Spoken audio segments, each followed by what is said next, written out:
ਸਤਿ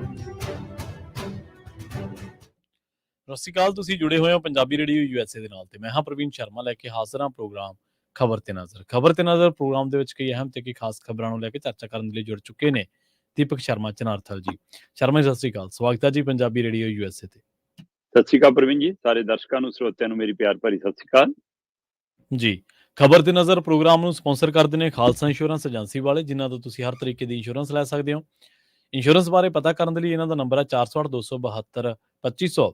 ਇਹ 1992 ਤੋਂ ਲਗਾਤਾਰ ਇੰਸ਼ੋਰੈਂਸ ਬਿਜ਼ਨਸ ਦੇ ਵਿੱਚ ਸ਼ਾਨਦਾਰ ਸੇਵਾਵਾਂ ਦੇ ਰਹੇ ਨੇ ਤੇ ਅਮਰੀਕਾ ਭਰ ਦੇ ਵਿੱਚ ਇੰਸ਼ੋਰੈਂਸ ਕਰਦੇ ਨੇ। Obama care, Medicare, covered California, business insurance, life insurance ਜਾਂ ਫਿਰ ਕਿਸੇ ਵੀ ਤਰ੍ਹਾਂ ਦੀ ਇੰਸ਼ੋਰੈਂਸ ਦੇ ਲਈ ਅੱਜ ਹੀ ਕਾਲ ਕਰੋ 408-272-2500 ਤੇ।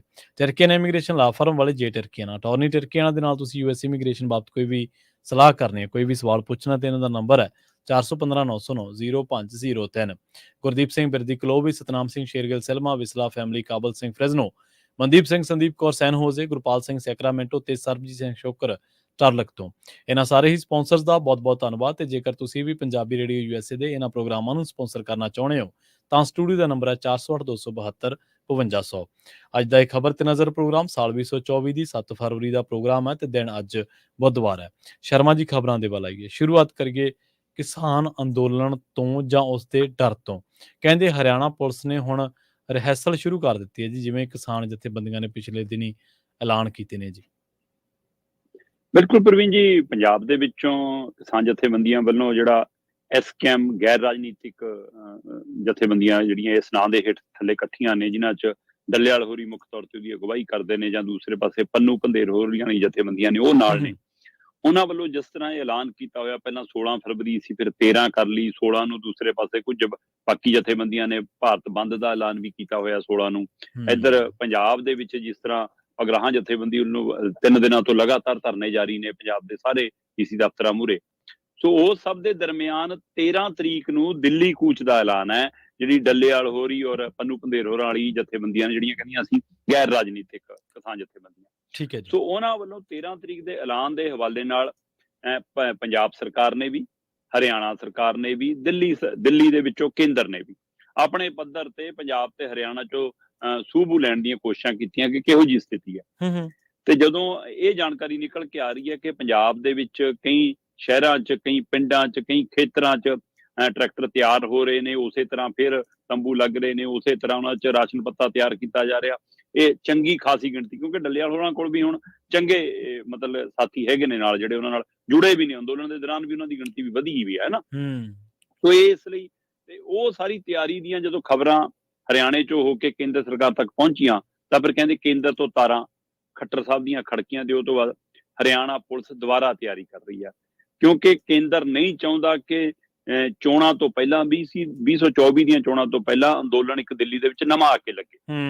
ਬਿਲਕੁਲ ਸਹੀ। ਜਾਂ ਜਿਹੋ ਜਿਹਾ ਉਹਨਾਂ ਦੇ ਖਿਲਾਫ ਕੁਝ ਧਿਰਾਂ ਨੇ ਪਹਿਲਾਂ ਹੀ ਮੁਹਿੰਮ ਵਿੱਢੀ ਹੋਈ ਆ, ਕੁਝ ਵਕੀਲ ਜਥੇਬੰਦੀਆਂ ਲੱਗੀਆਂ, ਕੁਝ ਹੋਰ ਧਿਰਾਂ ਲੱਗੀਆਂ, ਉਹਨਾਂ ਦੇ ਨਾਲ ਕੋਈ ਇਕੱਠਾ ਹੋ ਕੇ ਇੱਕ ਮੁਹਿੰਮ ਬਣ ਜਾਵੇ ਕੋਈ। ਇਸ ਲਈ ਉਹ ਦਿੱਲੀ ਇਸ ਵਾਰ ਫਿਰ ਅੰਦੋਲਨ ਨੂੰ ਪਹੁੰਚਣ ਤੋਂ ਰੋਕਣ ਦੀ ਤਿਆਰੀਆਂ ਕਰ ਰਹੇ ਨੇ। ਉਹਦਾ ਰੰਗ ਢੰਗ ਦਿਖਣ ਲੱਗਾ ਪ੍ਰਵੀਨ ਜੀ। ਸ਼ੰਭੂ ਬਾਰਡਰ ਦੇ ਉੱਤੇ ਬਕਾਇਦਾ ਤੌਰ ਤੇ ਉਹੀ ਸੀਮੈਂਟ ਦੀਆਂ ਥੰਮੀਆਂ, ਉਹੀ ਰੋਕਾਂ, ਉਹੀ ਬੈਰੀਗੇਟਿੰਗ, ਉਹੀ ਕੰਡਿਆਲੀਆਂ ਤਾਰਾਂ, ਉਹੀ ਟਰੱਕ ਜੇ ਉਹ ਸਾਰਾ ਕੁਛ ਆਮਦ ਦੀ ਚਰਚਾਵਾਂ ਸ਼ੁਰੂ ਹੋ ਗਈਆਂ, ਲਿਆ ਕੇ ਰੱਖਣੇ ਸ਼ੁਰੂ ਕਰਤੇ। ਪਿਛਲੀ ਵਾਰ ਕਹਿੰਦੇ ਕਿ ਘੱਗਰ ਚੋਂ ਲੰਘੇ ਸੀ ਕੁਝ ਟਰੈਕਟਰ ਟਰੈਲੀਆਂ, ਇਸ ਲਈ ਕਹਿੰਦੇ ਇੱਕ ਕਿਸ਼ਤੀਆਂ ਮੰਗਵਾਈਆਂ ਗਈਆਂ ਕਿ ਘੱਗਰ ਦੇ ਵਿੱਚ ਵੀ ਚੌਕੀਦਾਰੀ ਕਰਾਂਗੇ ਅਸੀਂ, ਇੱਧਰੋਂ ਵੀ ਲੰਘਣ ਨਹੀਂ ਦੇਣਾ। ਸੋ ਪਰ ਇਹ ਸਭ ਦੇ ਦਰਮਿਆਨ ਇਹ ਵੀ ਦੇਖਣ ਨੂੰ ਮਿਲਿਆ ਕੱਲ ਪ੍ਰਵੀਨ ਜੀ, 500 ਤੋਂ ਵੱਧ 4 ਦੇ ਕਰੀਬ ਪੁਲਿਸ ਟੁਕੜੀਆਂ ਨੇ ਸ਼ੰਭੂ ਬਾਰਡਰ ਤੇ ਕਰੀਬ 2 ਘੰਟੇ ਗੁਜ਼ਾਰੇ ਤੇ ਉਹ ਚੋਂ 40-50 ਮਿੰਟ ਰਿਹਰਸਲ ਕੀਤੀ। ਠੀਕ ਹੈ ਜੀ, ਕਿ ਅੰਦੋਲਨ ਰੋਕਣਾ ਕਿਵੇਂ ਜੇ ਆ ਗਏ। ਸੋ ਉਹਦੀ ਬਕਾਇਦਾ ਰਿਹਰਸਲ ਕਰਾਈ ਗਈ। ਸੋ ਇਸ ਲਈ ਸ਼ੰਭੂ ਬਾਰਡਰ ਦੇ ਉੱਤੇ, ਟੋਲ ਪਲਾਜ਼ੇ ਦੇ ਉੱਤੇ ਕੱਲ ਦਿਨ ਭਰ ਹਲਚਲ ਰਹੀ ਕਿ ਪਤਾ ਨਹੀਂ ਕੁਝ ਵਾਪਰ ਗਿਆ। ਲੋਕਾਂ ਨੂੰ ਸਹਿਮ ਸੀ ਕਿ ਇੰਨੀ ਪੁਲਿਸ ਕੀ ਕਰ ਰਹੀ ਹੈ, ਕਿਉਂ ਇਹ ਰੋਕਾਂ ਲੱਗ ਰਹੀਆਂ ਨੇ, ਕਿਉਂ। ਫਿਰ ਉਹ ਤੋਂ ਬਾਅਦ ਲੋਕ ਰੁਕ ਕੇ ਪੁੱਛਦੇ ਵੀ ਰਹੇ, ਤੇ ਪਰ ਪੁਲਿਸ ਉਹਨਾਂ ਨੂੰ ਦੱਸਣ ਤੋਂ ਇਨਕਾਰੀ ਹੋ ਰਹੀ ਸੀ, ਦੱਸ ਨਹੀਂ ਰਹੀ ਸੀ ਕੁਛ। ਤੇ ਪਰ ਸੱਚਾਈ ਇਹ ਹੈ ਕਿ ਬਾਰਡਰ ਦੇ ਨਾਲ ਦੇ ਜਿਹੜੇ ਪਿੰਡ ਨੇ ਉਹਨਾਂ 'ਚ ਕੱਲ ਟਰੈਕਟਰ ਮਾਰਚ ਹੋ ਰਹੇ ਸੀ। ਇੱਧਰ ਬਾਰਡਰ ਦੇ ਉੱਤੇ ਸਮਝ ਲਓ ਰੋਕਾਂ ਲਾਉਣ ਦੀ ਤਿਆਰੀ ਹੋ ਰਹੀ ਸੀ, ਤੇ ਉਹਦੇ ਵਿੱਚ ਹੀ ਮੌਕ ਡਰਿਲ ਕੀਤੀ ਗਈ ਬਕਾਇਦਾ। ਜੀ 428 ਦੇ ਕਰੀਬ ਜਵਾਨਾਂ ਵੱਲੋਂ ਕੱਲ ਉਹਨਾਂ ਨੂੰ ਮਤਲਬ ਇੱਕ ਤਰ੍ਹਾਂ ਦੀ ਟ੍ਰੇਨਿੰਗ ਦਿੱਤੀ ਗਈ ਨਵੀਂ ਤਰੀਕੇ ਨਾਲ ਕਿ ਕਿਵੇਂ ਰੋਕਣੇ ਕਿ ਪਿਛਲੇ ਤਜਰਬੇ ਚੋਂ, ਕਿਉਂਕਿ ਉਹਨਾਂ ਨੂੰ ਲੱਗਦਾ ਕਿ ਕਿਸਾਨ ਅੰਦੋਲਨ 2 ਹੈ, ਹੁਣ ਅਸੀਂ ਪਿਛਲੇ ਤਜਰਬੇ ਚੋਂ ਸਿੱਖ ਲੈਣਾ ਕਿ ਅਸੀਂ ਟਰੈਕਟਰ ਕਿਵੇਂ ਰੋਕਣਾ, ਰੋਕਾਂ ਕਿਵੇਂ ਨਹੀਂ ਤੋੜਨ ਦੇਣੀਆਂ। ਸੋ ਕਿੰਨੀ ਕਿ ਉਹਨਾਂ ਦੀ ਇਹ ਰਿਹਰਸਲ ਕਾਮਯਾਬ ਹੁੰਦੀ ਆ ਜਾਂ ਕਿੰਨੀ ਤਿਆਰੀ ਨਾਲ ਕਿਸਾਨ ਆਉਂਦੇ ਨੇ ਕਿ ਉਹ ਦਿੱਲੀ ਜਾਣ ਲਈ ਉਹ ਆਉਂਦੇ ਨੇ, ਜਾਂ ਇਹ ਸੰਕੇਤ ਹੈ ਉਹਨਾਂ ਦੀ ਅੰਦਰ ਦੀ ਕੀ ਰਣਨੀਤੀ ਹੈ, ਇਹ ਆਉਂਦੇ ਦਿਨਾਂ 'ਚ ਸਪਸ਼ਟ ਹੋਣੀ ਹੈ। ਪਰ 13 ਤਰੀਕ ਨੂੰ ਦਿੱਲੀ ਕੂਚ ਦਾ ਐਲਾਨ ਹੈ, ਜਿਹਦੇ ਵਿੱਚ ਹਰਿਆਣੇ ਦੀਆਂ ਕੁਝ ਜਥੇਬੰਦੀਆਂ ਵੀ ਇਹਨਾਂ ਦੇ ਨਾਲ ਨੇ। ਸੋ ਬੇਸ਼ੱਕ ਚੰਡੂਨੀ ਗਰੁੱਪ ਇਹਦੇ ਨਾਲ ਨਹੀਂ ਹੈਗਾ, ਹੈ ਪਰ ਬਾਕੀ ਜਥੇਬੰਦੀਆਂ ਦਾ ਕੁਝ ਦਾ ਸਾਥ ਵੀ ਹੈਗਾ। ਸੋ ਇਸ ਲਈ ਅੰਦੋਲਨ ਕਿੱਥੇ ਤੱਕ ਜਾਏਗਾ, ਕਿਵੇਂ ਜਾਏਗਾ, ਕਿਸ ਰੂਪ 'ਚ ਜਾਏਗਾ, ਇਹ ਆਉਂਦੇ ਸਮੇਂ ਸਪਸ਼ਟ ਹੋਏਗਾ। ਪਰ ਹਰਿਆਣੇ ਨੂੰ ਪਸੀਨਾ ਆ ਗਿਆ ਜੀ, ਉਹਨਾਂ ਨੇ ਆਪਣੀਆਂ ਉਹ ਪਸੀਨੇ ਦਾ ਨਤੀਜਾ ਕਿ ਉਹਨਾਂ ਨੇ ਰਿਹਰਸਲਾਂ ਸ਼ੁਰੂ ਕੀਤੀਆਂ ਤੇ ਰੋਕਾਂ ਲਾਉਣੀਆਂ ਹੁਣ ਤੋਂ ਹੀ, ਤਾਰਾਂ ਲਾਉਣੀਆਂ ਹੁਣ ਤੋਂ ਹੀ ਸ਼ੁਰੂ ਕਰ ਦਿੱਤੀਆਂ। ਜੀ ਸੜਕਾਂ ਰੋਕੀਆਂ ਜਾ ਸਕਦੀਆਂ ਸ਼ਰਮਾ ਜੀ, ਲੋਕਾਂ ਦੇ ਇਰਾਦੇ ਤਾਂ ਨਹੀਂ ਨਾ ਰੋਕੇ ਜਾ ਸਕਦੇ, ਲੋਕਾਂ ਦੇ ਹੌਸਲੇ ਤੇ ਨਹੀਂ ਨਾ ਰੋਕੇ ਜਾ ਸਕਦੇ। ਬਸ ਗੱਲ ਤਾਂ ਇਹੀ। ਹਾਂਜੀ, ਇਹ ਹੋ ਸਕਦਾ ਸ਼ਰਮਾ ਜੀ, ਬਹੁਤ ਲੋਕ ਇਹ ਵੀ ਪ੍ਰੈਡਿਕਸ਼ਨ ਕਰਦੇ ਆ ਕਿ ਜਿਹੜਾ ਪਹਿਲਾਂ ਅੰਦੋਲਨ ਕੀਤਾ ਸੀ ਓਡਾ ਅੰਦੋਲਨ ਨਾ ਹੋਵੇ, ਪਰ ਇਹ ਵੀ ਤਾਂ ਇੱਕ ਸੰਭਾਵਨਾ ਕਿ ਉਸ ਤੋਂ ਵੱਡਾ ਵੀ ਹੋ ਜਾਵੇ, ਕਿਉਂਕਿ ਦੇਸ਼ ਭਰ ਦੇ ਵਿੱਚ ਸਰਕਾਰ ਪ੍ਰਤੀ ਗੁੱਸਾ ਤਾਂ ਉਨਾ ਹੀ ਹੈ ਨਾ। ਇਹ ਤਾਂ ਹੈ ਨਹੀਂਗਾ ਕਿ ਕੱਲੇ ਨਾਰਥ ਦੇ ਕਿਸਾਨ ਔਖੇ, ਸਾਊਥ ਵਾਲੇ ਸੌਖੇ ਜਾਂ ਦੂਜੇ ਪੂਰਬ ਵਾਲੇ ਸੌਖੇ, ਸੌਖਾ ਤਾਂ ਕੋਈ ਵੀ ਨਹੀਂਗਾ ਜੀ। ਪ੍ਰਵੀਨ ਜੀ, ਸਵਾਲ ਵੱਡੇ ਛੋਟੇ ਦਾ ਨਹੀਂ ਹੈ, ਸਵਾਲ ਮੁੱਦੇ ਦਾ। ਜੀ ਬਿਲਕੁਲ। ਕੀ ਸਰਕਾਰਾਂ ਉਹਨਾਂ ਮੁੱਦਿਆਂ ਤੇ ਗੌਰ ਕਰਨਾ ਚਾਹੁੰਦੀਆਂ? ਜੇਕਰ ਸਰਕਾਰਾਂ ਨੂੰ ਉਸ ਅੰਦੋਲਨ ਤੋਂ ਵੀ ਸਮਝ ਨਹੀਂ ਆਈ ਤਾਂ ਫਿਰ ਤਾਂ ਹੁਣ ਤੱਕ ਉਹ ਮਸਲੇ ਹੱਲ ਕਰ ਦਿੰਦੇ, ਫਿਰ ਇਹ ਅੰਦੋਲਨ ਕਿਉਂ ਹੁੰਦੇ? ਸੋ ਇਸ ਲਈ ਕੁਛ ਜ਼ਰੂਰੀ ਨਹੀਂ ਹੁੰਦਾ ਕਿ ਅੰਦੋਲਨ ਵੱਡਾ ਹੋਵੇ ਛੋਟਾ ਹੋਵੇ, ਇਹ ਪ੍ਰਤੀਕ ਵੀ ਹੁੰਦੇ ਆ ਕੁਝ ਚੀਜ਼ਾਂ, ਸਿੰਬਲ ਵੀ ਹੁੰਦੀਆਂ, ਸਿੰਬੋਲਿਕ ਰੂਪ 'ਚ ਵੀ ਹੁੰਦਾ ਕੁਝ। ਇਸ ਲਈ ਇਹ ਸਰਕਾਰਾਂ ਨੂੰ ਦੱਸਣ ਲਈ ਵੀ ਹੈਗਾ ਕਿ ਅਸੀਂ ਅਜੇ ਜਾਗਦੇ ਹਾਂ। ਨਾਲੇ ਬਾਕੀ ਉਹ ਟਿੱਪਰ ਟੁੱਪਰ ਤੇ ਰੋਕਾਂ ਰਾਕਾਂ ਤਾਂ ਪਿਛਲੀ ਵਾਰੀ ਬਹੁਤ ਲਾਈਆਂ ਸੀ, ਉਹ ਕਿਹੜਾ ਰੋਕੀਆਂ ਫਿਰ? ਇਹ ਤਾਂ ਨਹੀਂ ਗਾ ਹੋ ਸਕਦਾ ਵੀ ਪਿਛਲੇ ਵਾਰੀ ਪ੍ਰਬੰਧ ਇਹਨਾਂ ਕੋਲੇ ਹੋਵੇ ਤੇ ਐਤਕੀ ਕੋਈ ਖਾਸ ਕਰ ਲਿਆ ਹੋਵੇ। ਉਹ ਤੇ ਉਹ ਸਰਕਾਰਾਂ ਨੇ ਇੱਕ ਮੈਸੇਜ ਦੇਣਾ ਹੁੰਦਾ ਸ਼ਰਮਾ ਜੀ ਕਿ ਅਸੀਂ ਐਕਟਿਵ ਹੈ। ਲੋਕ ਆਪਦੀ ਲਾਮਬੰਦੀ ਕਰਦੇ ਆ ਕਿ ਸਰਕਾਰ ਨੂੰ ਲੱਗਦਾ ਕਿ ਸ਼ਾਇਦ ਮਸ਼ੀਨਰੀ ਦਾ ਡਰ ਦਿਖਾ ਕੇ ਸਾਡਾ ਵੀ ਪ੍ਰਭਾਵ ਜਾਊਗਾ। ਬਸ ਉਹ ਸ਼ਕਤੀ ਪ੍ਰਦਰਸ਼ਨ ਟਾਈਪ ਹੀ ਕਈ ਚੀਜ਼ਾਂ ਹੋ ਜਾਂਦੀਆਂ। ਤੇ ਸ਼ਰਮਾ ਜੀ, ਅਗਲੀ ਖਬਰ ਦੇ ਵੱਲ ਵਧੀਆ ਗੱਲ ਕਰੀਏ ਪੈਪਸੂ ਤੇ ਰੋਡਵੇਜ਼ ਦੀ। ਕਹਿੰਦੇ 15 ਦਿਨਾਂ ਦੇ ਵਿੱਚ ਹੀ ਘਾਟਾ ਪੈਪਸੂ ਤੇ ਰੋਡਵੇਜ਼ ਦਾ 23 ਕਰੋੜ ਤੋਂ ਟੱਪ ਗਿਆ ਜੀ। ਪ੍ਰਵੀਨ ਜੀ, ਪੰਜਾਬ ਰੋਡਵੇਜ਼ ਦੀ ਸਥਿਤੀ ਤੋਂ ਜਾਂ ਪੈਪਸੂ ਪਨਬਸ ਇਹਨਾਂ ਸਾਰਿਆਂ ਤੋਂ ਆਪਾਂ ਅਕਸਰ ਜਾਣੂ ਹੈ ਕਿ ਕਿਸ ਹਾਲਤ ਚੋਂ ਲੰਘ ਰਹੇ ਨੇ। ਚਾਹੇ ਉਹ ਪੁਰਾਣੇ ਮਾਮਲੇ ਹੋਣ, ਪਿਛਲੀ ਵਾਰ ਦੇ ਘੁਟਾਲਿਆਂ ਦੇ ਮਾਮਲੇ ਹੋਣ ਰੋਡਵੇਜ਼ ਦੇ, ਜਾਂ ਫਿਰ ਮਤਲਬ ਕਿ ਉਹਦੇ ਵਿੱਚ ਮੁਲਾਜ਼ਮਾਂ ਦਾ ਮੁੱਦਾ ਹੋਵੇ ਕਿ ਉਹ ਘੱਟ ਨੇ ਜੀ, ਗਿਣਤੀ ਪੂਰੀ ਨਹੀਂ ਹੈ ਜੀ, ਬੱਸਾਂ ਘੱਟ ਨੇ ਜੀ, ਬੱਸਾਂ ਕੰਡਮ ਨੇ ਜੀ, ਫਿਰ ਉਸ ਤੋਂ ਬਾਅਦ ਮੁਫਤ ਬੱਸ ਸਫ਼ਰ ਵਾਲਾ ਪਹਿਲੂ ਹੋਵੇ, 550 ਕਰੋੜ ਦਾ ਸਾਲ ਦਾ ਬੋਝ ਉਹ ਪੈਂਦਾ ਖਜ਼ਾਨੇ ਤੇ, ਉਹ ਸਾਰੇ ਵਰਤਾਰੇ ਹੋਣ। ਪਰ ਅਚਾਨਕ 15 ਦਿਨਾਂ 'ਚ ਜਿਹਾ ਕੀ ਵਾਪਰਿਆ ਕਿ ਪੰਜਾਬ ਰੋਡਵੇਜ਼, ਪੈਪਸੂ ਤੇ ਪਨਬਸ, ਇਹਨਾਂ ਸਾਰਿਆਂ ਨੂੰ ਕਹਿੰਦੇ ਹਰ ਰੋਜ਼ ਨਿਤ ਦਿਨ 1.5 ਕਰੋੜ ਤੋਂ ਜ਼ਿਆਦਾ ਦਾ ਘਾਟਾ ਪੈਂਦਾ ਤੇ 15-16 ਦਿਨਾਂ 'ਚ ਇਹ ਘਾਟਾ 22-23 ਕਰੋੜ ਟੱਪ ਗਿਆ। ਇਹ ਪਹਿਲੂ ਹੈ ਪ੍ਰਵੀਨ ਜੀ ਹਿੱਟ ਐਂਡ ਰਨ ਮਾਮਲੇ ਦਾ ਜੀ। ਹਿੱਟ ਐਂਡ ਰਨ ਮਾਮਲੇ ਤੇ ਉਹਦੇ ਸੰਦਰਭ 'ਚ ਆਪਾਂ 2-3 ਵਾਰੇ ਪਹਿਲਾਂ ਵੀ ਸੰਕੇਤਕ ਗੱਲਾਂ ਕੀਤੀਆਂ ਨੇ ਕਿ ਪੰਜਾਬ ਦੇ ਬੱਸ ਡਰਾਈਵਰਾਂ ਔਰ ਕੰਡਕਟਰਾਂ ਨੇ ਆਪਣਾ ਰੋਸ ਪ੍ਰਗਟਾਉਣ ਦਾ ਇੱਕ ਨਿਵੇਕਲਾ ਤਰੀਕਾ ਕੱਢਿਆ ਕਿ ਸਾਡੇ ਨਾਲ ਇਹ ਕਾਨੂੰਨ ਧੱਕਾ ਕਰ ਰਿਹਾ, ਇਸ ਲਈ ਅਸੀਂ ਹੁਣ ਦੂਆ ਨਿਯਮ, ਜਿਹੜਾ ਨਿਯਮ ਬਣਿਆ ਹੋਇਆ, ਅਸੀਂ ਉਹਦੀ ਪਾਲਣਾ ਕਰਾਂਗੇ। 52 ਸੀਟਾਂ ਲੱਗੀਆਂ ਬੱਸ 'ਚ, 52 ਹੀ ਸਵਾਰੀਆਂ ਲੈ ਕੇ ਜਾਵਾਂਗੇ।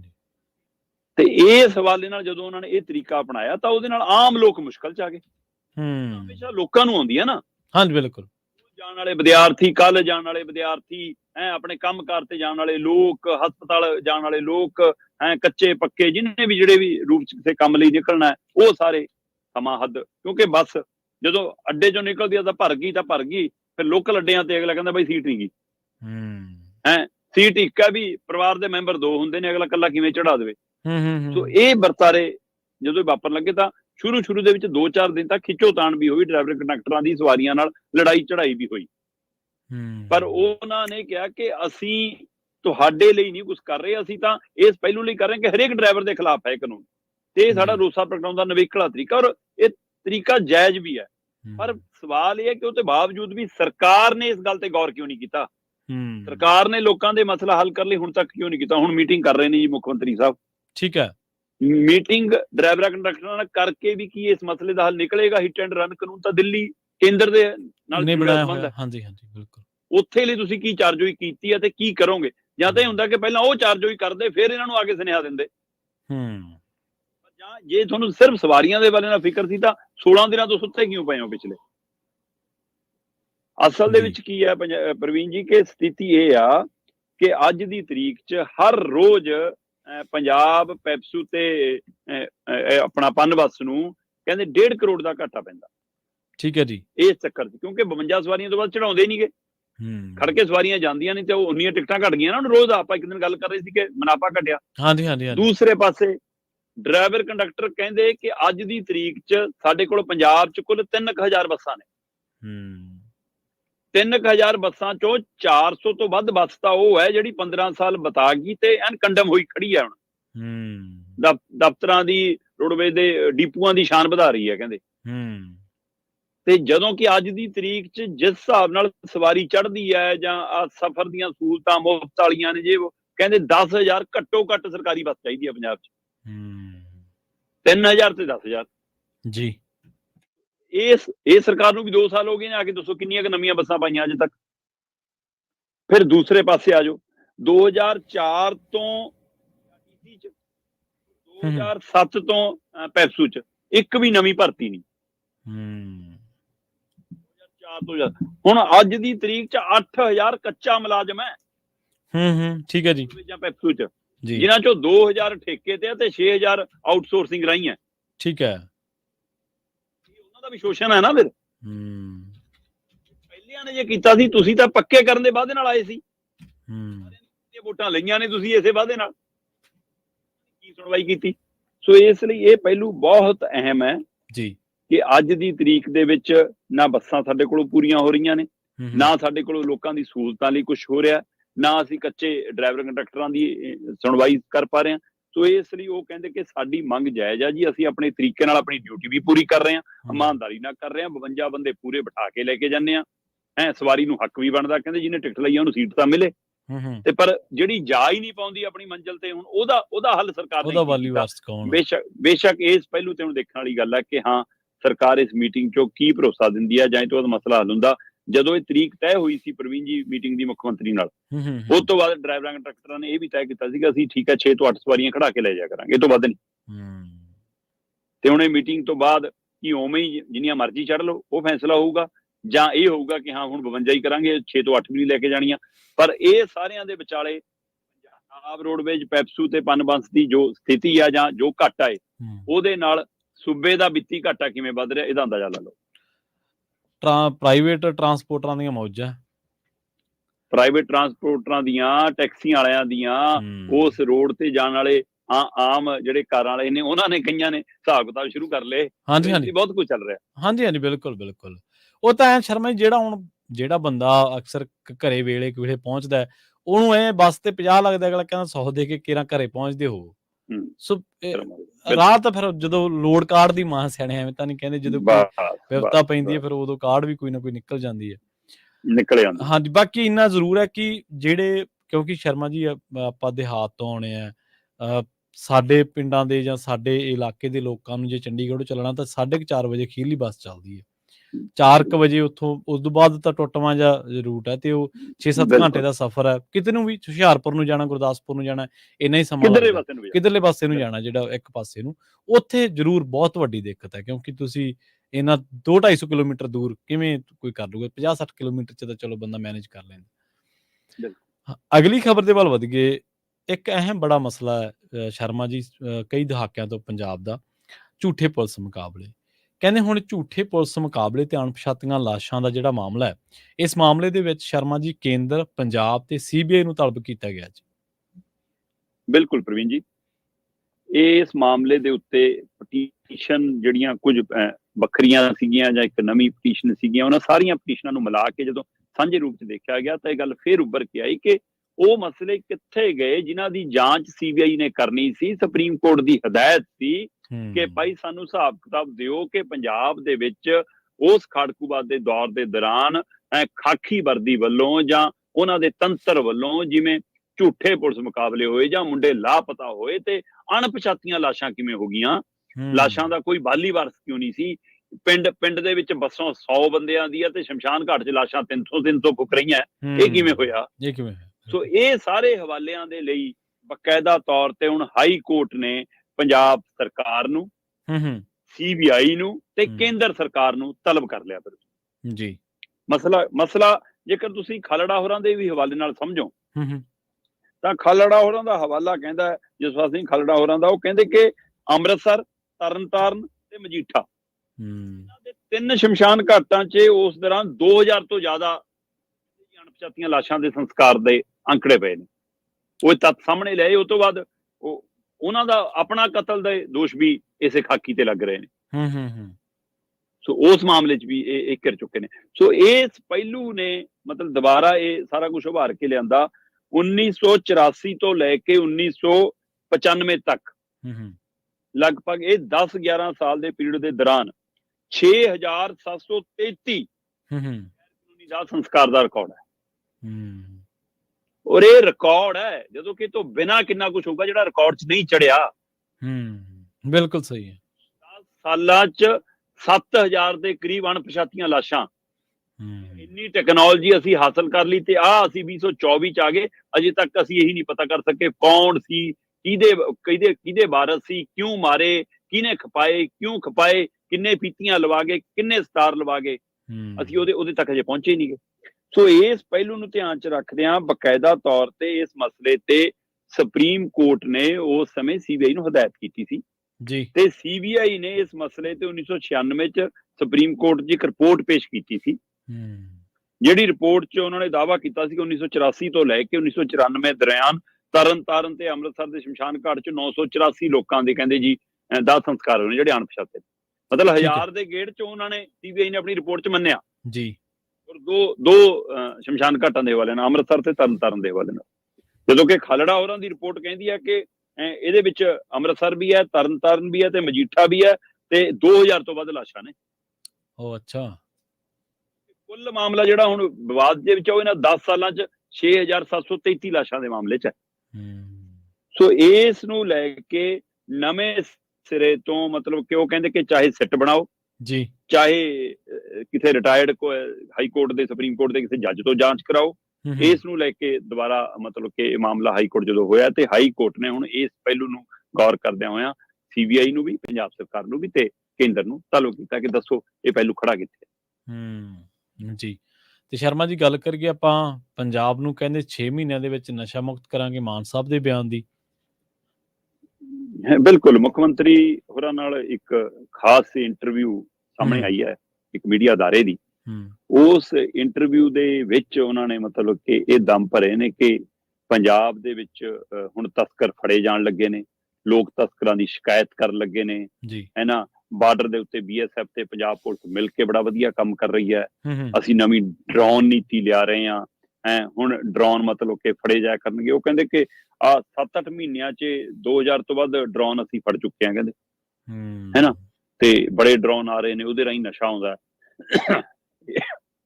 ਇਸੇ ਤਰ੍ਹਾਂ ਉਹਨਾਂ ਨੇ ਹਵਾਲਾ ਦਿੱਤਾ ਕਿ ਹੁਣ ਅਸੀਂ ਇਹ ਟਾਰਗੇਟ ਰੱਖ ਲਿਆ, ਪੁਲਿਸ ਬੜੀ ਵਧੀਆ ਭੂਮਿਕਾ ਨਿਭਾ ਰਹੀ ਹੈ ਕਿਉਂਕਿ ਅਸੀਂ ਤਸਕਰਾਂ ਦੀ ਜਾਇਦਾਦ ਨਾਲ ਹੀ ਪੁਰਖ ਕਰ ਲੈਂਦੇ ਹਾਂ ਕਹਿੰਦੇ ਜੀ। ਅੱਛਾ। ਤੇ ਉਹ ਇਸ ਲਈ ਕਹਿੰਦੇ ਕਿ ਇਹ ਡਰ ਹੈ ਤੇ ਲੋਕ ਹੁਣ ਸਾਡਾ ਸਾਥ ਦੇ ਰਹੇ ਨੇ ਤੇ ਕਹਿੰਦੇ ਬਸ ਜਿਵੇਂ 15 ਅਗਸਤ 1947 ਨੂੰ ਦੇਸ਼ ਆਜ਼ਾਦ ਹੋਇਆ ਸੀ, ਉਵੇਂ 15 ਅਗਸਤ 2024 ਨੂੰ ਹੁਣ ਪੰਜਾਬ ਨਸ਼ੇ ਤੋਂ ਆਜ਼ਾਦ ਹੋ ਜਾਊਗਾ ਕਹਿੰਦੇ। ਠੀਕ ਹੈ। 15 ਅਗਸਤ ਤੱਕ ਦਾ ਸਮਾਂ ਕਹਿੰਦੇ ਮੈਨੂੰ ਦੇ ਦਿਓ। ਵੈਸੇ ਤਾਂ ਇਹ ਪਿੱਛੇ ਜੇ ਰੈਲੀਆਂ, ਗੁਰੂ ਘਰ ਮੱਥਾ ਟੇਕ, ਪ੍ਰਦਰਸ਼ਨ ਕਰ ਦਾਅਵੇ ਕਰ ਚੁੱਕੇ ਸੀ ਕਿ ਪੰਜਾਬ ਨਸ਼ਾ ਮੁਕਤ ਹੋ ਗਿਆ ਤੇ ਪਰ ਇਸ ਵਿੱਚ ਉਹਨਾਂ ਨੇ ਮੰਨਿਆ ਕਿ ਹਾਂ ਕਿ ਅਜੇ ਵੀ ਪੰਜਾਬ ਦੇ ਵਿੱਚ ਨਸ਼ਾ ਹੈਗਾ, ਉਹਦੀ ਗਿਰਫਤ 'ਚ ਹੈਗਾ।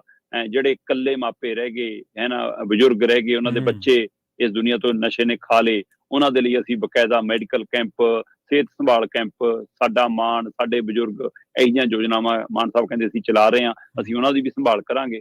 ਤੇ ਮੇਰਾ ਵਾਅਦਾ ਕਹਿੰਦੇ ਕਿ ਮੈਂ ਅਗਲੀ ਪੀੜ੍ਹੀ ਨੂੰ ਹੁਣ ਨਸ਼ੇ ਦੀ ਗਿਰਫਤ 'ਚ ਨਹੀਂ ਜਾਣ ਦਊਂਗਾ। ਸੋ ਇਹ ਸਿਆਸੀ ਬਿਆਨ ਹੈ ਜਾਂ ਹਕੀਕੀ ਬਿਆਨ ਹੈ? ਪੰਜਾਬ ਨੇ ਉਹ ਮੁੱਖ ਮੰਤਰੀ ਵੀ ਦੇਖਿਆ ਜਿਹੜਾ ਕਹਿੰਦਾ ਸੀ ਗੁਟਕਾ ਸਾਹਿਬ ਤੇ ਹੱਥ ਰੱਖ ਕੇ ਕਿ 4 ਹਫ਼ਤਿਆਂ 'ਚ ਪੰਜਾਬ 'ਚ ਨਸ਼ਾ ਮੁੱਕ ਜੂ। ਪੰਜਾਬ ਨੇ ਉਹ ਮੁੱਖ ਮੰਤਰੀ ਵੀ ਦੇਖ ਰਿਹਾ ਪੰਜਾਬ ਜਿਹੜਾ ਕਹਿੰਦਾ ਸੀ 4 ਮਹੀਨਿਆਂ 'ਚ ਦੇਖਿਓ ਪੰਜਾਬ 'ਚ ਨਸ਼ਾ ਮੁੱਕਿਆ ਤੇ 2 ਸਾਲ ਬਾਅਦ ਹੁਣ 6 ਮਹੀਨੇ ਹੋਰ ਮੰਗ ਰਹੇ ਨੇ। ਸੋ ਇਸ ਲਈ ਤਾਂ ਵੀ ਉਮੀਦ ਕਰਦੇ ਹਾਂ ਕਿ ਘੱਟੋ ਘੱਟ 6 ਮਹੀਨੇ ਨਹੀਂ ਤਾਂ 7ਵਾਂ ਮਹੀਨਾ ਵੀ ਲੈ ਲੈਣ ਪਰ ਪੰਜਾਬ ਨੂੰ ਨਸ਼ਾ ਮੁਕਤ ਕਰਕੇ ਦਿਖਾਉਣ। ਬਿਲਕੁਲ ਬਿਲਕੁਲ। ਤੇ ਗੱਲ ਕਰੀਏ ਸਾਈਬਰ ਕ੍ਰਾਈਮ ਦੀ, ਸ਼ਰਮਾ ਜੀ ਕਹਿੰਦੇ ਦਿੱਲੀ ਸਭ ਤੋਂ ਮੂਹਰੇ ਹੈ ਇਸ ਮਾਮਲੇ ਦੇ ਵਿੱਚ, ਪੰਜਾਬ ਵੀ ਸ਼ਿਕਾਰ ਹੈ। ਪ੍ਰਵੀਨ ਜੀ, ਅੱਜ ਦੀ ਤਰੀਕ ਦੇ ਵਿੱਚ ਜਿੰਨੀ ਸਾਡੇ ਲਈ ਇਹ ਸਹੂਲਤ ਬਣੀ ਹੈ ਟੈਕਨੋਲੋਜੀ, ਕਿ ਘਰ ਬੈਠੇ ਤੁਸੀਂ ਆਪਣਾ ਬੈਂਕ ਆਪੇ ਬਣ ਜਾਓ, ਆਪੇ ਮੈਨੇਜਰ ਬਣ ਜਾਓ, ਆਪੇ ਆਪਣੇ ਖਾਤਿਆਂ ਚੋਂ ਦਾਨ ਪ੍ਰਦਾਨ ਕਰ ਲਓ, OTP ਦਿਓ ਤੇ ਤੁਹਾਡੇ ਖਾਤੇ ਚੋਂ ਪੈਸੇ ਇੱਧਰੋਂ ਉੱਧਰੋਂ ਚਲ ਗਏ, ਤੁਸੀਂ ਮੋਬਾਈਲ ਰਾਹੀਂ ਦਾਨ ਪ੍ਰਦਾਨ ਕਰ ਲਓ। ਤੇ ਉਹਨੂੰ ਠੱਗਣ ਦੇ ਲਈ ਵੀ ਫਿਰ ਉਨੇ ਹੀ ਜਿਹੜੇ ਪੜ੍ਹੇ ਲਿਖੇ ਨੇ ਹੁਣ ਉਹ ਚੋਰ ਨੇ ਵੱਡੇ। ਹਾਂਜੀ ਹਾਂਜੀ। ਸੋ ਪਹਿਲਾਂ ਕਹਿੰਦੇ ਸੀ ਕਿ ਜਿਹੜਾ ਅਨਪੜ੍ਹ ਹੈ ਬੰਦਾ, ਵਿਹਲਾ ਰਹਿ ਗਿਆ, ਕੰਮ ਨਹੀਂ ਕੋਈ ਕਰ ਸਕਦਾ, ਉਹ ਫਿਰ ਚੋਰੀ ਚਕਾਰੀ ਚ ਪੈ ਗਿਆ ਜੀ। ਇੱਥੇ ਜਿਹੜਾ ਜ਼ਿਆਦਾ ਪੜ੍ਹ ਜਾਂਦਾ ਫਿਰ ਉਹ ਜ਼ਿਆਦਾ ਮਾਹਰ ਚੋਰ ਬਣ ਰਿਹਾ ਅੱਜ ਕੱਲ੍ਹ। ਇੱਕ ਨਵਾਂ ਪਹਿਲੂ ਹੈ ਮਤਲਬ। ਸੋ ਇਸ ਮਸਲੇ ਨੇ ਇੱਕ ਨਵੇਂ ਪਹਿਲੂ ਨੂੰ ਸਮਝ ਲੈਂਦਾ। ਪਿਛਲੇ ਦਿਨੀ ਗੋਆ ਦੇ ਵਿੱਚ ਪ੍ਰਕਾਸ਼ ਸਿੰਘ ਬਾਦਲ ਹੋਰਾਂ ਦਾ ਭਤੀਜਾ ਤੇ ਉਹਦਾ ਚਾਚੇ ਦਾ ਭਰਾ ਲੱਗਦਾ, ਚਾਚੇ ਦਾ ਮੁੰਡਾ ਨਾਤੇ ਭਰਾ ਲੱਗਦਾ, ਸੁਖਬੀਰ ਬਾਦਲ ਦਾ, ਉਹਦਾ ਕਤਲ ਹੋਇਆ। ਨਰੋਤਮ ਢਿੱਲੋਂ ਢਿੱਲੋਂ ਦਾ ਹੈ ਨਾ। ਉਹ ਕਹਿੰਦੇ ਉਹਨੂੰ ਹਨੀ ਟਰੈਪ ਚ ਫਸਾ ਕੇ ਲੁੱਟਣ ਦੀ ਕੋਸ਼ਿਸ਼ ਸੀ। ਉਹਨੇ ਆਪਣੇ ਨਿੱਜੀ ਉਹਦੇ ਪਰ ਬੁਲਾ ਲਏ ਫਾਰਮ ਹਾਊਸ ਤੇ ਉਹ ਜਦੋਂ ਨਹੀਂ ਮਤਲਬ ਹਨੀ ਟਰੈਪ ਚ ਫਸ ਸਕੇ, ਉਹਦੀ ਵੀਡੀਓ ਪੁੱਠੀ ਸਿੱਧੀ ਨਹੀਂ ਬਣਾ ਸਕੇ, ਤਾਂ ਉਸ ਦਾ ਸਰਾਣਾ ਰੱਖ ਕੇ ਕਹਿੰਦੇ ਕਤਲ ਕਰਤਾ ਤੇ 47 ਲੱਖ ਤੋਂ ਵੱਧ ਦਾ ਮਾਲ ਲੁੱਟ ਕੇ ਲੈ ਗਏ। 2 ਜਣੇ ਫੜ ਲਏ ਹੁਣ। ਸੋ ਉਹਨਾਂ ਦਾ ਕਨੈਕਸ਼ਨ ਵੀ ਇਹ ਆਨਲਾਈਨ ਹੀ ਹੋਇਆ ਸੀ ਆਪਸ ਚ। ਤੇ ਇੱਧਰ ਤੁਹਾਡੇ ਫੋਨ, ਸਮਾਰਟਫੋਨ ਰਾਹੀਂ, ਤੁਹਾਡੇ ਮੋਬਾਈਲ ਰਾਹੀਂ ਜਾਂ ਤੁਹਾਡੇ ਬੈਂਕ ਖਾਤਿਆਂ ਦੀ ਡਿਟੇਲ ਰਾਹੀਂ ਜਿਹੜੀ ਜਾਣਕਾਰੀ ਇਕੱਤਰ ਕਰਕੇ ਠੱਗੀ ਵੱਜਦੀ ਆ, ਉਹਦੇ ਵਿੱਚ ਦੇਸ਼ ਚ ਦਿੱਲੀ ਸਭ ਤੋਂ ਮੂਹਰੇ ਆ। ਵੈਸੇ ਕੇਸਾਂ ਦੇ ਮਾਮਲੇ ਚ ਯੂਪੀ ਮੂਹਰੇ ਆ। ਕਹਿੰਦੇ ਜੀ ਮਤਲਬ ਠੱਗੀ ਦੇ ਮਾਮਲੇ ਚ 2 ਲੱਖ ਤੋਂ ਵੱਧ ਕੇਸ ਯੂਪੀ ਚ ਦਰਜ ਹੋਏ ਨੇ ਜੀ। ਜਦੋਂ ਕਿ ਦੇਸ਼ ਚ 2023 ਦੇ ਹਵਾਲੇ ਨਾਲ ਜਿਹੜੇ ਸਾਈਬਰ ਠੱਗੀ ਦਾ ਮਾਮਲਾ ਹੈ, 11 ਲੱਖ ਤੋਂ ਵੱਧ ਕੇਸ ਦਰਜ ਨੇ ਦੇਸ਼ ਚ। 1 ਸਾਲ ਦੇ ਹਵਾਲੇ ਨਾਲ ਗੱਲ ਕਰ ਰਹੇ ਆਪਾਂ 2023 ਦੇ ਹਵਾਲੇ ਨਾਲ। 2023 ਦੇ ਵਿੱਚ ਦੇਸ਼ ਦੇ ਵਿੱਚ 11,30,000 ਤੋਂ ਵੱਧ ਸਾਈਬਰ ਕ੍ਰਾਈਮ ਦੇ ਕੇਸ ਦਰਜ ਨੇ, ਜਿਨ੍ਹਾਂ ਚੋਂ 2 ਲੱਖ ਤੋਂ ਵੱਧ ਕੇਸ ਇਕੱਲੇ ਯੂਪੀ ਚ ਨੇ। ਤੇ ਇਸ 1 ਸਾਲ ਦੇ ਵਿੱਚ ਕੁੱਲ 7,490 ਕਰੋੜ ਦੇ ਕਰੀਬ ਰੁਪਈਏ ਠੱਗੇ ਗਏ ਨੇ। ਠੀਕ ਹੈ ਜੀ। 7,490 ਕਰੋੜ ਲੋਕਾਂ ਦਾ ਠੱਗੀਆਂ ਦੇ ਵਿੱਚੋਂ ਨਿਕਲਿਆ। ਤੇ ਇਸ ਮਾਮਲਿਆਂ ਚ ਜੇਕਰ ਆਪਾਂ ਪੈਸੇ ਦੇ ਮਾਮਲੇ ਚ ਦੇਖੀਏ ਤਾਂ ਸਭ ਤੋਂ ਮੂਹਰੇ ਮਹਾਰਾਸ਼ਟਰ ਨਾਲ ਸਭ ਤੋਂ ਵੱਧ ਠੱਗੀ ਲੱਗੀ ਹੈ। ਮਹਾਰਾਸ਼ਟਰ ਦੇ ਵਿੱਚ ਕਰੀਬ ਤੁਸੀਂ ਕਹਿ ਸਕਦੇ ਹੋ ਕਿ 1,000 ਕਰੋੜ ਦੀ ਹੈ। 990 ਕਰੋੜ ਤੋਂ ਵੱਧ ਦੀ ਠੱਗੀ ਇਕੱਲੇ ਮਹਾਰਾਸ਼ਟਰ ਚ ਹੈ 1 ਸਾਲ ਦੇ ਵਿੱਚ। ਉਹ ਤੋਂ ਬਾਅਦ ਤੇਲੰਗਾਨਾ ਦਾ ਨੰਬਰ ਆਉਂਦਾ 760 ਕਰੋੜ ਦੇ ਕਰੀਬ ਠੱਗੀ ਹੈ। ਉਹ ਤੋਂ ਬਾਅਦ ਯੂਪੀ ਦਾ ਨੰਬਰ ਆਉਂਦਾ 721 ਕਰੋੜ ਦੇ ਕਰੀਬ ਦੀ ਠੱਗੀ ਹੈ ਉਹਨਾਂ ਨਾਲ। ਉਸ ਤੋਂ ਬਾਅਦ ਕਰਨਾਟਕਾ, ਫਿਰ ਤਾਮਿਲਨਾਡੂ। ਜੇਕਰ ਇਸੇ ਹਵਾਲੇ ਨਾਲ ਸਮਝਣਾ ਹੋਵੇ ਤਾਂ 2022 ਦੇ ਵਿੱਚ 14 ਲੱਖ ਤੋਂ ਵੱਧ ਕੇਸ ਸੀਗੇ। ਠੀਕ ਹੈ ਜੀ। 2021 ਦੇ ਵਿੱਚ 14 ਲੱਖ ਦੇ ਕਰੀਬ ਕੇਸ ਸੀਗੇ। 2023 ਚ ਕੇਸ ਘਟੇ ਜ਼ਰੂਰ ਨੇ, 11,30,000 ਆਏ ਨੇ। ਪਿਛਲੇ 2-3 ਸਾਲਾਂ ਤੋਂ 14 ਲੱਖ ਦੇ ਗੇੜ ਚੱਲ ਰਹੇ ਸੀ, ਹੁਣ ਘਟ ਕੇ 11 ਲੱਖ ਆਏ ਨੇ। ਕੀ ਸਾਈਬਰ ਕ੍ਰਾਈਮ ਨੂੰ ਫੜਨ ਚ ਕਾਮਯਾਬ ਹੋ ਰਹੀਆਂ ਨੇ ਸਾਡੀ ਟੈਕਨੋਲੋਜੀ ਵਾਲੀਆਂ ਧਿਰਾਂ, ਜਾਂ ਲੋਕ ਸੁਚੇਤ ਹੋ ਗਏ ਨੇ? ਲੋਕਾਂ ਨੇ ਬਚਾਅ ਸ਼ੁਰੂ ਕਰਤਾ ਕਿ OTP ਦੇਣਾ ਨਹੀਂ ਕਿਸੇ ਨੂੰ, ਫੋਨ ਤੇ ਦੱਸਣਾ ਨਹੀਂ ਕਿਸੇ ਨੂੰ, ਇਸ ਲਈ ਹੈ। ਪਰ ਜਦੋਂ ਮੈਂ ਸੂਬਿਆਂ ਦੇ ਹਵਾਲੇ ਨਾਲ ਦੇਖਦਾ ਤਾਂ ਦਿੱਲੀ ਦੇ ਵਿੱਚ 10 ਲੱਖ ਪਿੱਛੇ 352 ਲੋਕਾਂ ਨਾਲ ਠੱਗੀ ਲੱਗ ਰਹੀ ਹੈ। ਦਿੱਲੀ ਸਭ ਤੋਂ ਵੱਧ ਹੈ ਕਿ ਹਰ 10 ਲੱਖ ਦਿੱਲੀ ਵਾਸੀਆਂ ਦੇ ਪਿੱਛੇ 352 ਲੋਕਾਂ ਨਾਲ ਠੱਗੀ ਲੱਗੀ ਹੈ। ਦਿੱਲੀ ਤੋਂ ਬਾਅਦ ਬਾਰੀ ਹਰਿਆਣੇ ਦੀ ਹੈ, 303 ਬੰਦੇ ਨੇ 10 ਲੱਖ ਪਿੱਛੇ। ਮੈਨੂੰ ਲੱਗਦਾ ਕਿ ਇਹ ਦਿੱਲੀ ਦੇ ਨਾਲ ਲੱਗਦਾ ਖੇਤਰ, ਗੁੜਗਾਉਂ ਵਾਲਾ, ਪਾਣੀਪਤ, ਸੋਨੀਪਤ ਹੈ ਨਾ, ਇਸ ਕਾਰਨ ਵੀ ਉੱਥੇ ਥੋੜਾ ਜਿਹਾ ਦਿੱਲੀ ਦੇ ਵਿੱਚ ਜਿਹੀ ਜਿਹੀਆਂ ਠੱਗੀਆਂ ਠੋਰੀਆਂ ਨਾਲ ਯੂਪੀ ਲੱਗਦਾ, ਉਹ ਕਾਰਨ, ਕਿਉਂਕਿ ਜ਼ਿਆਦਾਤਰ ਮਾਮਲੇ ਯੂਪੀ ਤੋਂ ਬੈਠ ਕੇ ਕਹਿੰਦੇ ਟੈਕਲ ਕੀਤੇ ਜਾਂਦੇ ਨੇ। ਸੋ ਇਸ ਲਈ, ਪਰ ਦਿੱਲੀ ਦੇ ਵਿੱਚ ਮਤਲਬ ਕਿ ਜ਼ਿਆਦਾ ਇਹ ਮਾਮਲੇ ਨੇ, ਇਸ ਲਈ ਦਿੱਲੀ 352 ਹੈ 10 ਲੱਖ ਪਿੱਛੇ ਠੱਗੀਆਂ ਦਾ ਸ਼ਿਕਾਰ। ਤੇ ਇਸੇ ਤਰ੍ਹਾਂ ਹਰਿਆਣਾ ਚ 303 ਲੋਕ 10 ਲੱਖ ਪਿੱਛੇ ਸ਼ਿਕਾਰ ਨੇ। ਉਹ ਤੋਂ ਬਾਅਦ ਤੇਲੰਗਾਨਾ ਦਾ 204 ਨੇ, ਗੁਜਰਾਤ ਚ 202 ਨੇ। ਪਰ ਇਹਦੇ ਵਿੱਚ ਬੇਸ਼ੱਕ ਸਭ ਤੋਂ ਘੱਟ ਸੂਬਿਆਂ ਦੇ ਵਿੱਚ ਜੇਕਰ ਹੈਗੇ ਕੋਈ, ਅਸਾਮ ਹੈ ਤਾਂ 10 ਲੱਖ ਪਿੱਛੇ 24 ਲੋਕ ਠੱਗੀ ਦਾ ਸ਼ਿਕਾਰ ਨੇ। ਪੱਛਮੀ ਬੰਗਾਲ ਚ 10 ਲੱਖ ਪਿੱਛੇ ਸਿਰਫ 32 ਲੋਕ ਠੱਗੀ ਦਾ ਸ਼ਿਕਾਰ ਨੇ। ਝਾਰਖੰਡ ਚ 31 ਲੋਕ 10 ਲੱਖ ਪਿੱਛੇ ਸ਼ਿਕਾਰ ਨੇ। ਮਤਲਬ ਇਸੇ ਤਰ੍ਹਾਂ ਸਭ ਤੋਂ ਘੱਟ ਮੱਧ ਪ੍ਰਦੇਸ਼ ਚ ਜਾਂ ਬਿਹਾਰ ਚ, ਉੜੀਸਾ ਚ, ਜਿੱਥੇ 40-40, 50-50 ਦੇ ਗੇੜ ਚ ਲੋਕ ਸ਼ਿਕਾਰ ਨੇ। ਇਹ ਸੂਬੇ ਨੇ ਜਿਹੜੇ ਘੱਟ ਨੇ। ਪਰ ਪੰਜਾਬ ਤੇ ਹਿਮਾਚਲ ਵੀ ਦਾ ਸ਼ਿਕਾਰ ਨੇ। ਬੇਸ਼ੱਕ ਇੱਥੇ 10 ਲੱਖ ਪਿੱਛੇ 100 ਤੋਂ ਘੱਟ ਅੰਕੜਾ, ਪਰ ਤਾਂ ਵੀ ਪੰਜਾਬ ਚ ਵੀ ਸ਼ਿਕਾਰ ਅਸੀਂ ਬਣ ਰਹੇ ਹਾਂ। ਮਤਲਬ ਪੰਜਾਬ ਦੀ ਗਿਣਤੀ 70 ਹੈ। 10 ਲੱਖ ਲੋਕਾਂ ਪਿੱਛੇ 70 ਲੋਕਾਂ ਨਾਲ ਸਾਈਬਰ ਕ੍ਰਾਈਮ ਦੀ ਠੱਗੀ ਹੈ। ਅੰਕੜਾ ਥੋੜਾ ਲੱਗਦਾ, ਪਰ ਜਿਨ੍ਹਾਂ ਦੇ ਖਾਤਿਆਂ ਚੋਂ ਪੈਸੇ ਨਿਕਲਦੇ ਨੇ ਤਾਂ ਉਹੀ ਜਾਣਦੇ। ਬਿਲਕੁਲ। ਮਤਲਬ ਸਾਡੇ ਜਾਣਕਾਰ ਨੇ, ਇੱਕ ਚੰਗੇ ਠੀਕ ਠਾਕ ਲੇਖਕ ਨੇ, ਨਾਮੀ ਲੇਖਕ ਨੇ, ਉਹਨਾਂ ਦਾ ਪਾਸਪੋਰਟ ਆਉਣਾ ਸੀ। ਪਾਸਪੋਰਟ ਦਾ ਮੈਸੇਜ ਆ ਗਿਆ ਕਿ ਪਾਸਪੋਰਟ ਕੋਰੀਅਰ ਰਾਹੀਂ ਆ ਗਿਆ ਜੀ। ਠੀਕ ਹੈ ਜੀ। ਕਿ ਆ ਜਾਂਦਾ ਨਾ ਕਿ ਤੁਹਾਨੂੰ 2 ਦਿਨਾਂ 'ਚ ਮਿਲ ਜੂਗਾ, 3 ਦਿਨ ਡਿਲੀਵਰ ਹੋ ਜੂਗਾ। ਤੇ ਹੁਣ ਉਹ ਟਰੈਕ ਕਿਹਨੇ ਕੀਤਾ, ਕਿਹਨੇ ਨਹੀਂ ਕੀਤਾ, ਉੱਧਰ ਉਹਨੂੰ ਮੈਸੇਜ ਵੱਜਦਾ, ਉਸ ਤੋਂ ਬਾਅਦ ਫੋਨ ਆਉਂਦਾ ਜੀ ਕਿ ਆਹ ਤੁਹਾਡਾ ਟਰੈਕਿੰਗ ਦੇ ਵਿੱਚ ਗੜਬੜ ਆ ਗਈ ਹੈ, ਜਿਹੜਾ ਕੋਰੀਅਰ ਕੀਤਾ ਤੁਸੀਂ ਇਸ ਸਕੈਨਰ ਨੂੰ ਸਕੈਨ ਕਰਕੇ ਸਿਰਫ 5 ਰੁਪਏ ਪਾਉਣੇ ਆ ਤੇ ਤੁਹਾਡਾ ਉਹ ਰਿਕਾਰਡ 'ਚ ਉਹਨੇ 5 ਰੁਪਏ ਪਾਤੇ ਤੇ ਖਾਤੇ 'ਚੋਂ 99,000 ਉੱਡ ਗਏ। ਓ ਅੱਛਾ। ਸੋ ਇਸ ਲਈ ਕਿੰਨੇ ਹੀ ਤਰੀਕੇ ਨੇ ਠੱਗੀਆਂ ਦੇ, ਉਹ ਤਰੀਕਿਆਂ ਦੇ ਵਿੱਚ ਪੰਜਾਬ ਵੀ ਸ਼ਿਕਾਰ ਬਣ ਗਿਆ ਜੀ। ਆ ਥੋੜੇ ਦਿਨਾਂ ਦੀ ਗੱਲ ਹੀ ਹੈ ਸ਼ਰਮਾ ਜੀ, ਚੰਡੀਗੜ੍ਹ ਦੇ ਵਿੱਚ ਇੱਕ ਜੋੜੇ ਤੋਂ 75 ਲੱਖ ਰੁਪਏ ਦੀ ਲੁੱਟ ਕੀਤੀ ਫੋਨ ਤੇ। ਬਿਲਕੁਲ ਕਹਿੰਦੇ ਕਿ ਕੈਨੇਡਾ ਦੇ ਵਿੱਚ ਤੁਹਾਡੇ ਭਤੀਜੇ ਦਾ ਐਕਸੀਡੈਂਟ ਹੋ ਗਿਆ ਜਾਂ ਜੋ ਵੀ Accident ਹੋ ਜੇਲ੍ਹ 'ਚ, ਗਿਆ। ਹਾਂਜੀ ਜੇਲ੍ਹ 'ਚ ਛੁਡਾਉਣਾ, ਕੁਛ ਹਾਂ। ਇਸ ਤਰ੍ਹਾਂ ਦਾ ਉਹਨੇ ਕਿਹਾ। 75 ਲੱਖ ਰੁਪਇਆ ਲੁੱਟ ਲਿਆ। ਸੋ ਇਸ ਤਰ੍ਹਾਂ ਦੀਆਂ ਠੱਗੀਆਂ ਵੀ ਇੱਕ ਦਿਨ ਆਪਾਂ ਰਿਪੋਰਟ ਵੀ ਕੀਤੀ ਸੀ, ਸ਼ਾਇਦ ਬਿਲਕੁਲ ਚਰਚਾ ਵੀ ਕੀਤੀ ਸੀ, 10,000 ਕਰੋੜ ਰੁਪਏ ਦੇ ਕਰੀਬ ਪਿਛਲੇ 3 ਸਾਲਾਂ ਦੇ ਵਿੱਚ ਠੱਗੀ ਵੱਜੀ ਹੈ। ਹਾਂਜੀ। ਬਿਲਕੁਲ ਤੇ ਸ਼ਰਮਾ ਜੀ, ਇਹਨਾਂ ਖਾਸ ਖਬਰਾਂ ਤੇ ਖਾਸ ਜਾਣਕਾਰੀਆਂ ਦੇ ਲਈ ਤੁਹਾਡਾ ਬਹੁਤ ਬਹੁਤ ਧੰਨਵਾਦ ਬਹੁਤ ਸ਼ੁਕਰੀਆ। ਜੀ। ਪ੍ਰੋਗਰਾਮ ਖਬਰ ਤੇ ਨਜ਼ਰ ਨੂੰ ਆਪਾਂ ਇੱਥੇ ਹੀ ਸਮਾਪਤ ਕਰਾਂਗੇ। ਤੁਹਾਡਾ ਸਾਰਿਆਂ ਦਾ ਵੀ ਬਹੁਤ ਬਹੁਤ ਧੰਨਵਾਦ। ਸਤਿ ਸ਼੍ਰੀ ਅਕਾਲ। ਜੁੜੇ ਰਹੋ ਪੰਜਾਬੀ ਰੇਡੀਓ USA ਦੇ ਨਾਲ।